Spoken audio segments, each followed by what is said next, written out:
Hi folks. Previously I talked about my journey. I watched videos, all kinds of YouTube videos, all kinds of different painters, hoping that those skills that they showed, those painters' skills, uh, you know, uh, they're obviously very talented people. But I've hoped that as I watched them, those skills would get infused into me somehow. That's what I thought how it would happen. That these by just watching, I would get these skills through osmosis, I guess. Well, when I tried, I I'd get something and it was just simply, it was bad. and I scratch my head and say, these painters could do it. They must have talent. They must have natural abilities, and I'm no good. I don't have those natural abilities, so I would give up, and this would go on for literally years. I would give up, and then there was that yearning to watch, or learn to paint. I always wanted to. And I'd try, and I'd watch more videos, and still hoping that somehow that I would pick up on the technique. There were some painters that really helped. I gotta say, Buck Paulson really helped. He laid out some sketches, and he was really encouraging, and that encouragement really helped me try to carry on. But it really, it didn't, I was still just painting what the painters that I watched painted. So that, I really, that was okay, but, and they looked pretty good. They weren't as good as the painters that were on the video, but they were passable. But eventually I realized, that, okay, those painters have talent, but it's also more than just talent.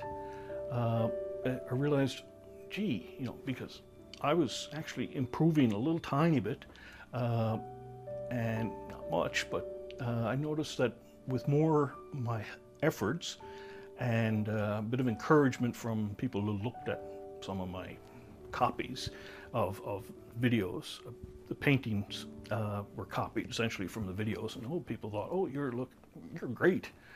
So, but it was only a copy. So eventually I started with those simple encouragements, helped me a little bit, but then I realized, okay, with hard work, practice, I could get a little bit better. So what did I learn here? And listen, folks, young children even, older, and I'm not no spring chicken here.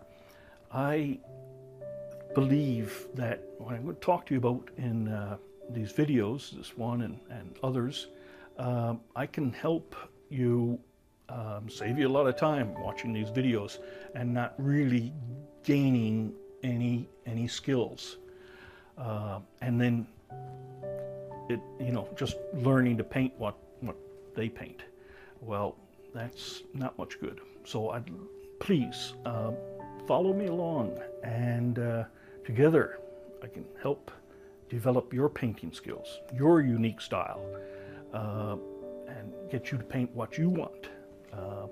So how am I be able to promise this? Well, it's pretty basic. I noticed that you have to have this critical eye, and I mentioned this previously. And critical eye, by that I mean looking at your painting and saying, okay, this is okay, but I can fix it here or fix it there. And that's where a critical eye helps, and in that way you get better by just looking at it and try to improve taking your time, improve little spots, take just little areas perhaps, and then eventually you develop the skills necessary. So why is that critical eye? It takes a sketch, something that maybe just an outline, to something like what we have here. I sketched this out initially. I used to use a grid method, but I then used a projector here. Well, you can say, hey, that's cheating.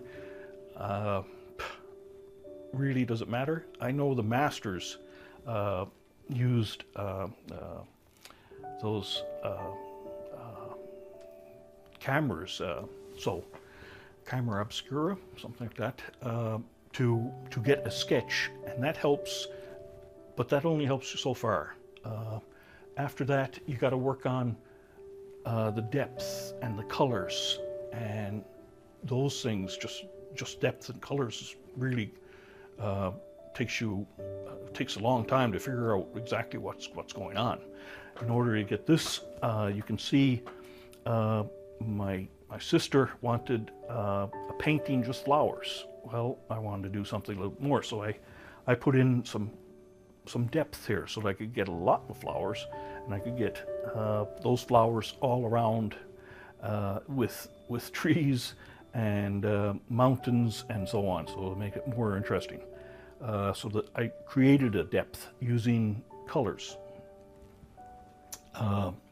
So by using that critical eye, by looking, observing, and sometimes I sit down and just look at these paintings and start to say, okay, it needs this to balance it, it needs that. You can't get that by just a sketch. This is developed. So you look at it, you observe it, you compare it to something what you have in your head, and then you learn. And then you can start to find something that you want to paint, and you don't have to depend on some artist on YouTube, and you can just say, okay, this is what I want to paint now. Now I can get a sketch up, and then I can go where in direction, paint what I want, get it any direction I want, put in what colors I want. So by learning that, having a critical eye, being able to discern, distinguish things, what you want, and of course you can get friends to critique your work as well, then you start to learn, instead of just following every brushstroke of some artist.